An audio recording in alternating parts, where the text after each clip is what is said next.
Hi guys, and welcome to a new video on Salno's Life. Now it's been 2 weeks since my last video, but we've had a nice little break for New Japan and we are on the road to Sakura Genesis. So basically the Sakura Genesis is the first big show following the New Japan Cup final, and also I guess one of the biggest shows of the year. Now just a quick note, this preview I'm going to look through the entire card, my predictions.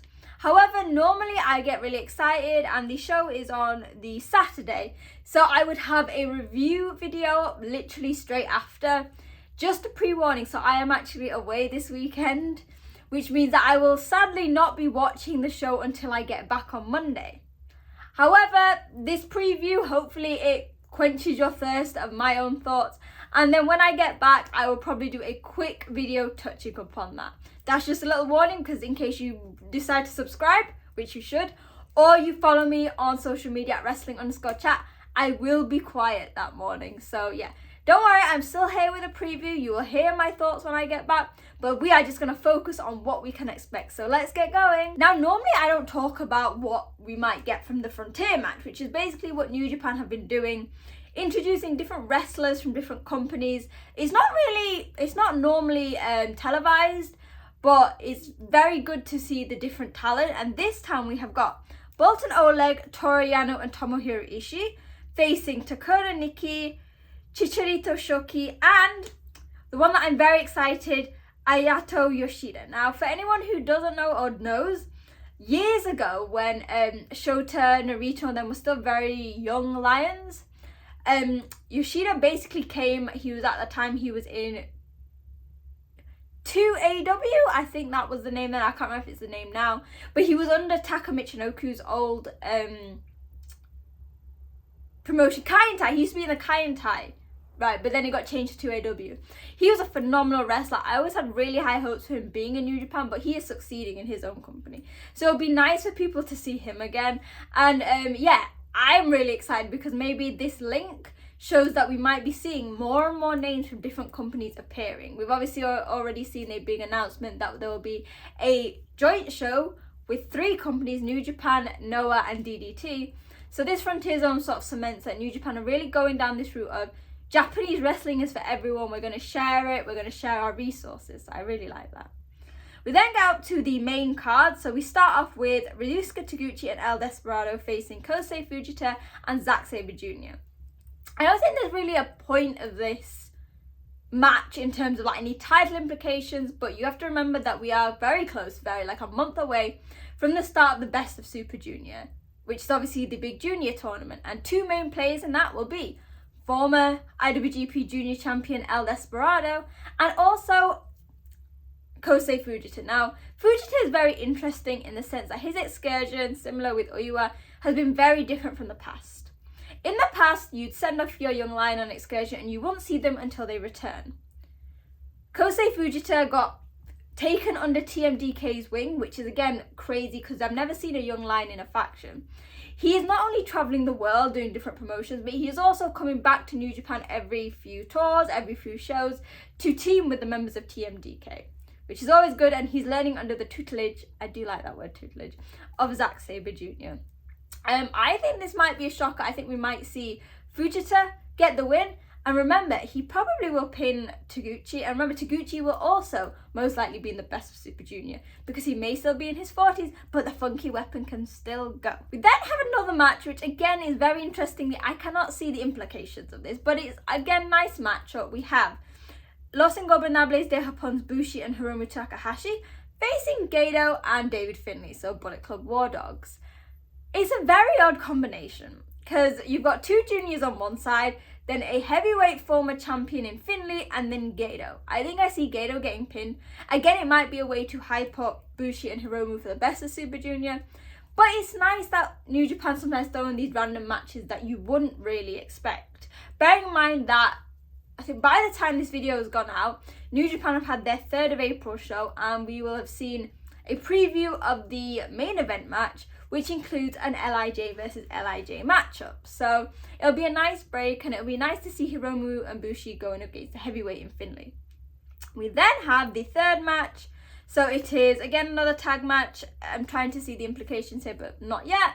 It is just 5 guys. It's Doki, Yuya Uemura and Sanada versus the Empire's Callum Newman, Great-O-Khan and Jeff Cobb. Now within this match we have one title winner, and that is Great-O-Khan, who holds the KOPW Championship after successfully retaining it against Tangaloa. This will be a great match. There's going to be some really nice combinations in this. Jeff Cobb, Taichi, Callum Newman and Sanada. While I'm unsure as of yet if Callum Newman is a junior or heavyweight, it would be nice for his speed to stack up against Sanada's. Jeff Cobb is very big, but we've seen in the tag matches that Doki is after some big men.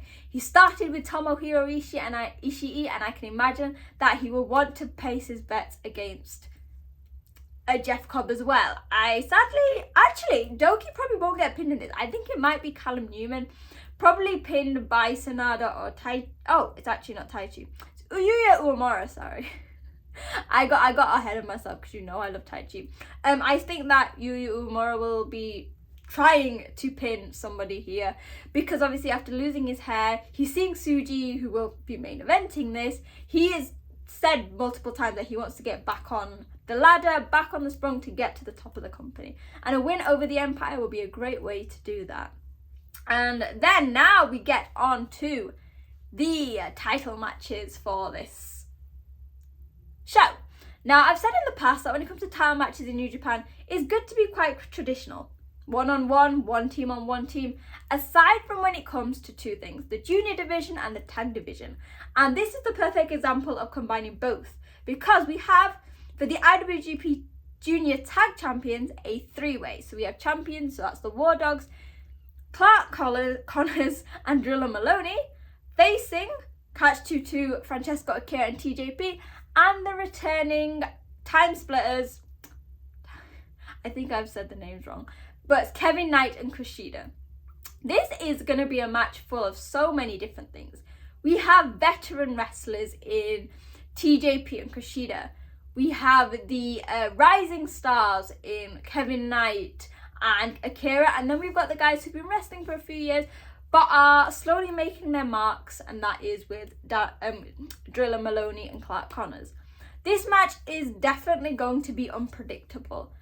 Trying to think ahead like what we're going to see. And remember, not only is this a big match generally for the title, we are, and I'm going to keep repeating this, we are coming close to the best of Super Junior season. And technically, it's great to have a title going into the tournament, but it also means you have a very big target on your back. Now, after beating Catch 22, I think that this might be a win for the War Dogs, because I think the War Dogs we obviously had the devastating news that Alex Coughlin has to retire, and so I think we really need some momentum coming back for this faction, who I really think are extremely strong and balancing the mess that we call the House of Torture. But yeah, I think it's a win for them, but this is going to be a phenomenal match no matter what happens. And 3 teams who are all extremely different. And then we're going from the junior tag titles, quite unconventional, to the heavyweight tag titles. And we have the winners, or the champions, so the 101st, that's not a thing, 101st winners, Kenta and Chase Owens of the Bullet Club, facing Bishamon. Now this match has been set up because in the New Japan Cup, Yoshihashi beat Kenta and Hiroki Goto beat Chase Owens. Now, I'm still gutted, albeit this is bittersweet, that Hiroki Goto did not win the New Japan Cup, but he has got this match with Yoshihashi, and I think it's going to be a fine match. I really hope that Bishamon get the win, because Kenta and Chase Owens work very well together, but for me, at the stage that we are in the tag division, especially for the heavyweights, it's a bit uncertain. Bishamon have always been known to be phenomenal champions. Yes, they've had their time as singles in the New Japan Cup, but let's bring them together. Let's have Hiroki Goto win a title. Let's have Yoshihashi have it back. And I also think after Okada left for AEW, and he's won a title. He beat Eddie Kingston. I've even been watching it.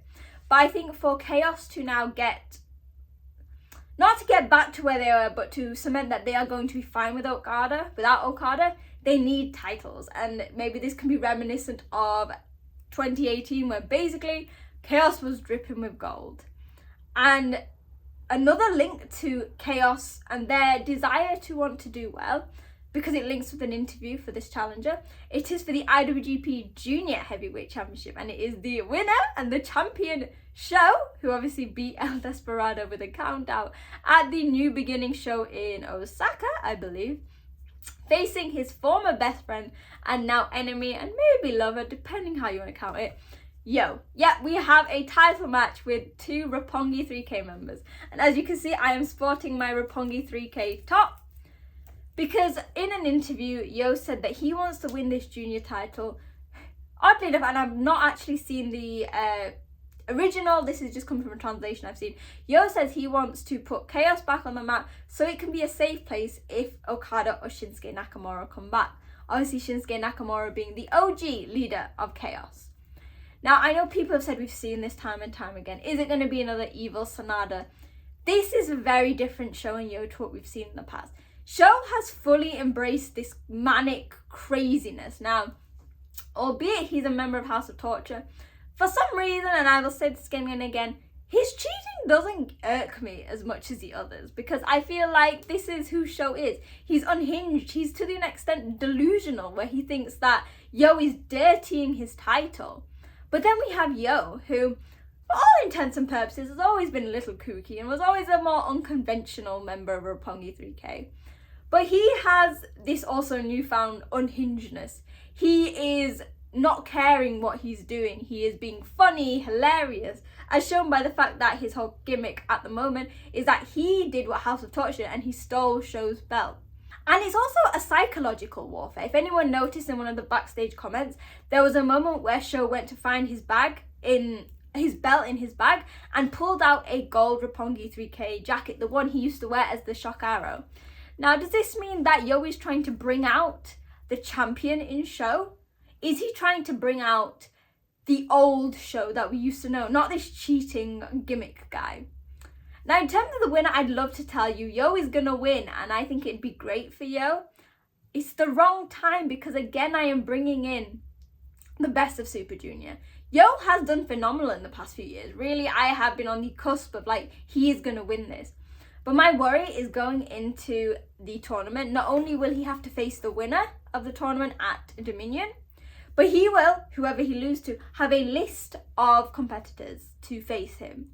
And if, and I will discuss this a bit later on closer to the tournament, if my predictions for the winner of the Best Super Junior tournament are right, I don't want to see Yo losing on his first defense. And similarly, I don't think it'd be fair to have Show lose on his first defense, because no matter how you are voicing this, Show as IWGP Junior champion is the funniest thing ever and the only House of Torture gold I will accept. We then have a nice break where we have a special singles match. So we have the House of Torture, Jack Perry and Ren Narita facing Shota Umino and the return of Jon Moxley. Now, initially I thought we don't need to see these two on the card, referring to House of Torture. However, what I love is that before Moxley was announced, Shota said, I've learned that I need somebody behind me. If you think about it, while Shota has dabbled with Hontai and God recently, he doesn't have any proper team behind him, except maybe Moxley. And out of anyone in New Japan, in pro wrestling,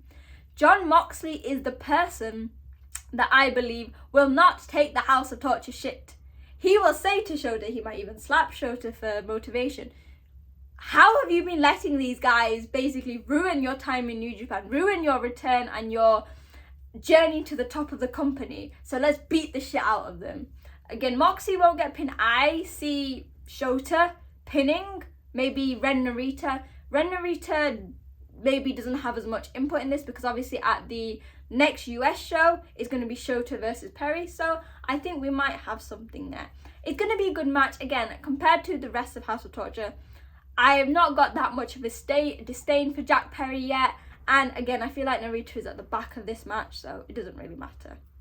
We then have House of Torture again, but you know what? We're going to be positive. This is never Openweight champion Evil facing Shingo Takagi for the title. After obviously Shingo didn't... Right, so Shingo basically lost to Evil in the New Japan Cup, which was awful in itself. But obviously he helped Tsuji get to the final, and then he pinned Evil in a tag match, so we have this match. Don't expect amazing wrestling. I love Shingo, but not even he can pull a good match out of Evil. I'm just hoping that we are going to see a Shingo win, because for me, Shingo epitomizes what the Never title is about. It's about open weight. It's about someone who is strong, fast, agile, athletic, and everything in between, who is a fighting champion. So let's keep our fingers crossed. Prayer circle that Evil loses, because we don't need this many titles in House of Torture.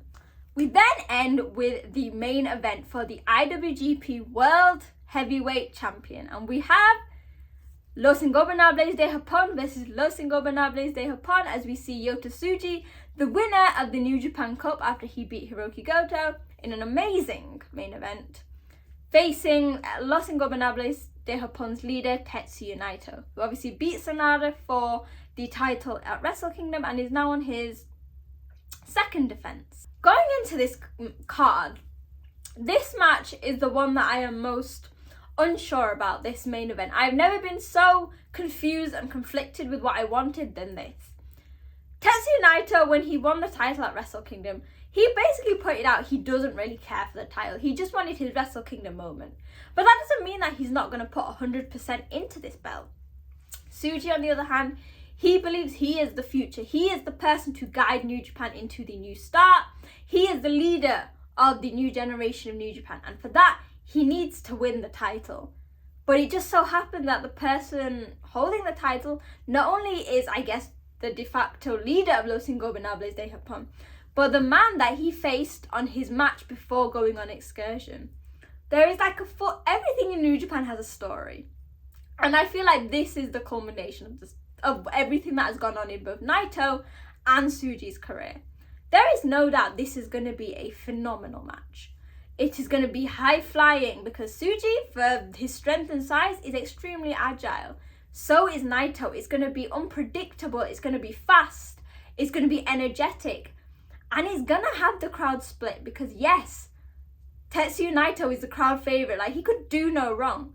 But this is Yota Tsuji, who also has been getting a really good following. Now, at first I thought, well, haven't they already basically booked Naito versus Moxley at I think it's the Battle in the Valley show on April 16th. It's like a week or so after the New Japan show. But then I thought, but have they advertised that as a title match? Does Naito benefit from retaining? Not really. Tsuji has everything to lose, because remember, his first match back from excursion was against Sanada for this title and he lost. Everything he has done so far, he has fell at the last hurdle except the New Japan Cup. So could this be the time? I personally think that Tsuji could bring out the Tsuji shock. The Tsuji shock we all expected last year with Sanada, but we didn't get. We will get it now.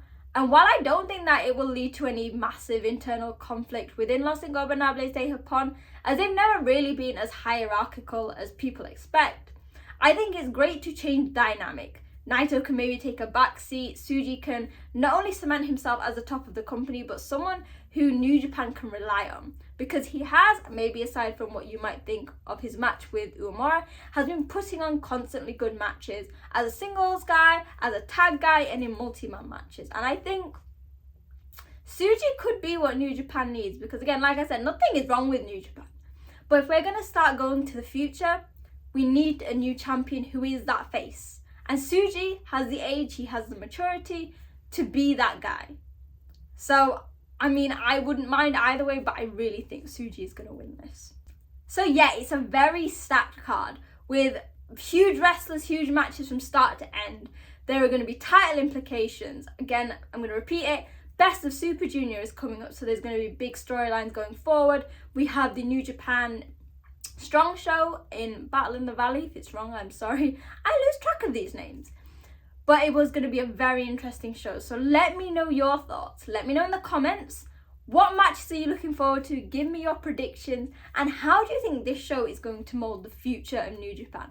In 5 years, will we look back and say this is where Tsuji's dominance started? You can also let me know on social media. So you can follow me on the X at wrestling_chat. Make sure to like, comment, share with your friends, and hit subscribe. Like I said, I might not be as fast as normal for the Sakura Genesis review as I am away, But we also have the Battle in the Valley show. I will be reviewing that, previews, evergreen content, anything you want.